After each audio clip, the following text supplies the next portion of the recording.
Hello and welcome back to the Vintage Bookworm. We're going to continue our read along today.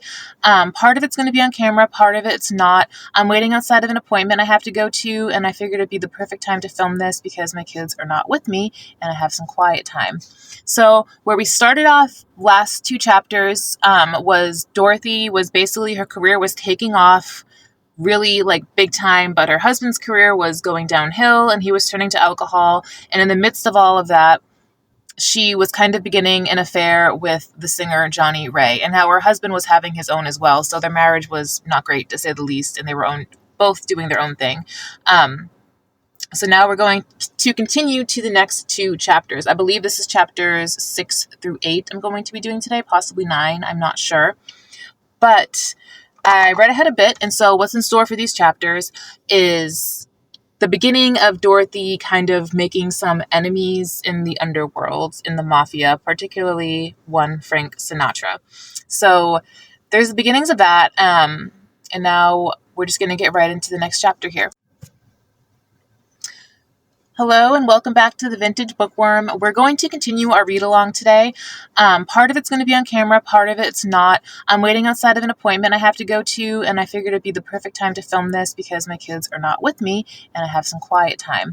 So where we started off last two chapters was Dorothy was basically, her career was taking off really like big time, but her husband's career was going downhill and he was turning to alcohol. And in the midst of all of that, she was kind of beginning an affair with the singer Johnny Ray, and how her husband was having his own as well. So their marriage was not great, to say the least, and they were both doing their own thing.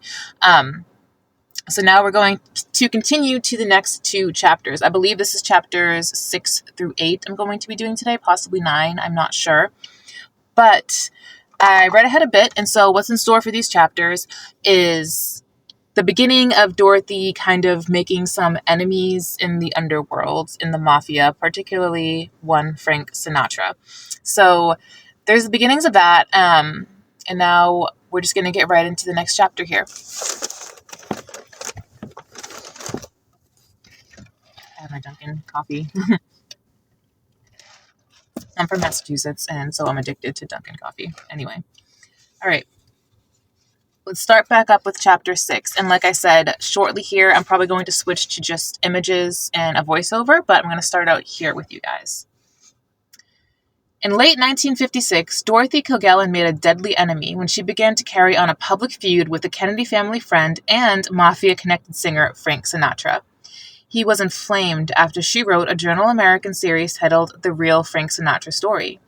In her articles, Kilgallen detailed Sinatra's various romances with, among others, Gloria Vanderbilt, Kim Novak, Lana Turner, and Ava Gardner. She added, a few of the women, like Ava and Lana, were public idols themselves and priceless examples of feminine beauty.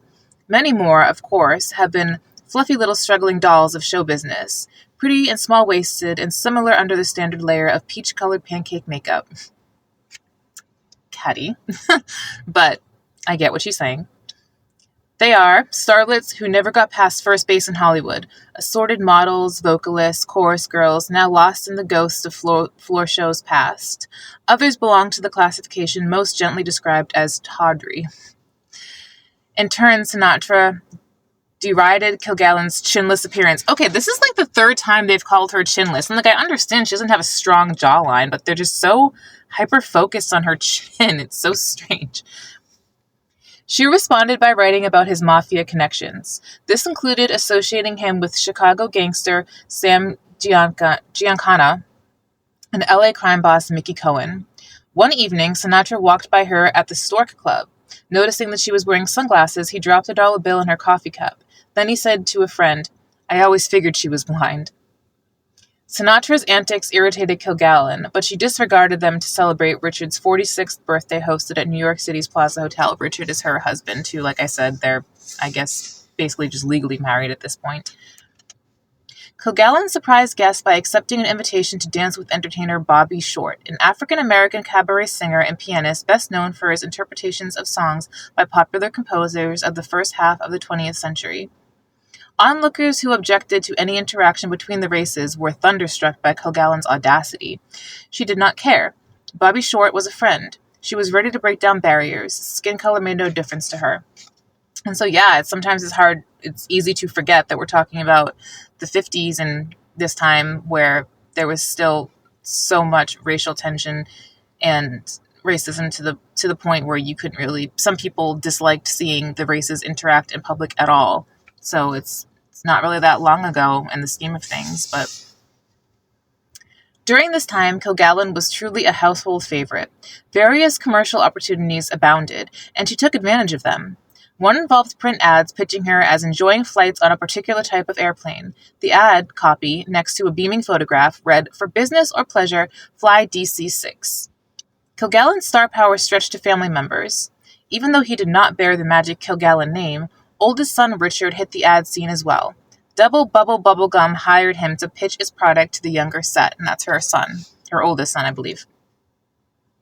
Despite Richard, her husband's, financial downturn, Kilgallen's earnings from the commercials What's My Line, the Voice of Broadway column, the Dick and Dorothy radio program, and other endeavors permitted the family to live well. I think that's probably another reason why Richard was turning to alcohol, among other things, is for a man, particularly back in the day, in that time, having your wife be more successful and the breadwinner, and still to this day, some men feel this way, it kind of makes you feel less than. And so I think that's some of what he was probably coping with at the time, because she was just really so successful. Home was the lavish 5-story townhouse located on the Upper East Side of Manhattan, featured on CBS's Person to Person. I think we talked about that last chapter, and this time I'm going to try to find that clip and insert that here. Reminder to myself, editing me. It featured an Otis elevator in front and rear staircases. There was a reception area on the ground floor next to a large powder room and small mailroom. The bottom flight of the main stairwell was nearby. Gazing straight up permitted views of the rooftop skyline. During the Christmas season, giant snowballs, giant snowflakes, and colorful ornaments hung from the top of the staircase, and the room featuring furniture from Gone with the Wind set. French doors, chandeliers, and expensive art completed the decor. There was only one electric light in the room, with candles spread throughout. Despite marital problems, Dorothy and Richard were truly society's darlings. The couple hosted lavish parties. Entertainer Steve Allen said everybody who was anybody was at Dorothy's parties. Guests included Jane Mansfield and George Harrison of Beatles fame. If you didn't know, Jane Mansfield is Mariska Hargitay's mother, who tragically died when Mariska was young. During the holiday season, Dorothy and Dick hosted a fancy Christmas tree trimming extravaganza and the New Year's Eve costume ball. Separate rooms became decorated nightclubs. When guests dressed as movie stars and other celebrities entered these rooms, they gasped. There, Judy Garland and Count Basie Orchestra and other friends of the Culmers performed. One year, Dorothy dressed as Scarlett O'Hara and Richard as Rhett Butler.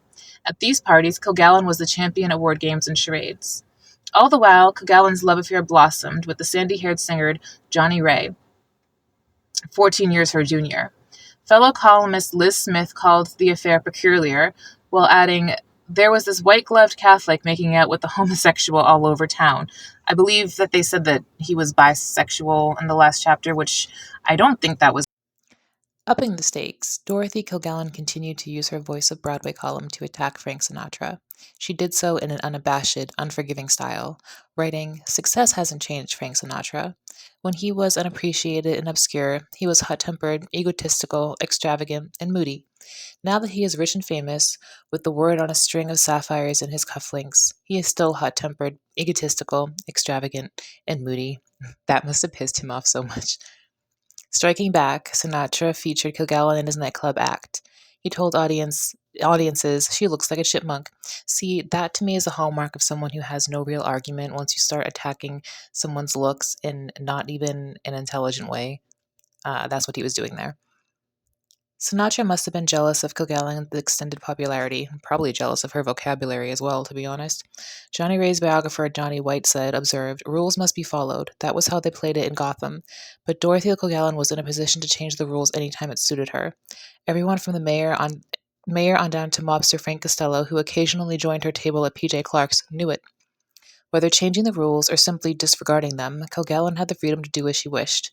Besides being a regular on Broadway scene and appearing on What's My Line, Kilgallen guest starred on many hit television programs. They included the popular Milton Berle Show, and she appeared in a funny skit with Berle and actor Mickey Rooney.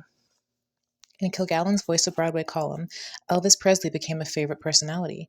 She announced his pending release from the Army. The same column she mentioned another favorite subject, crime. New York City District Attorney Frank Hogan and his grand jury investigation of a harness racing scandal caught Kilgallen's attention. Now, here we're moving on to another one of Dorothy's favorite hobbies here. During 1958, Kilgallen diverted away from media chores to enjoy special time with Johnny Ray. He hosted what friends called the 63rd Street parties. These happened at his new address located at the corner of 3rd Avenue and 63rd Street. Kilgallen chose the wall paintings in the 2,000 square foot apartment. She gifted Ray a candle burning crystal chandelier. Visitors besides Kilgallen included Sophie Tucker, Yul Brynner, Ethel Merman, and Lucille Ball. On Sunday evening, everyone watched What's My Line. Then Kilgallen joined the festive group following the program. In early 1959, Kilgallen used her celebrity status to jump into the deep waters of international politics. She criticized John Parr, host of NBC's Tonight Show, for his support of Fidel Castro. Kilgallen opposed the Cuban rebel leader and wrote anti-Castro articles. Displaying her investigative reporter skills and her refusal to back away from any controversial issues despite the danger, she interviewed Cuban exiles, in Miami. Kilgallen then wrote exclusively about her hatred for the Cuban dictator. In July of that same year, 6 years and counting before Kilgallen dies, she stunned readers with what observers called a Kilgallen exclusive, becoming the first reporter to allege that the CIA and organized crime were teaming up to eliminate Castro. This is so foreshadowing for her demise and what many believe happened. She wrote, "If our State Department heads in Washington deny they're gravely worried over the explosive situation in Cuba and nearby Latin America countries, they're either giving us false information for reasons of their own or playing ostrich, which might prove to be a dangerous game. U.S. intelligence is virtually non-existent if the government isn't aware that Russia already has bases in Cuba, and Russian pilots in uniform are strutting around openly in Havana.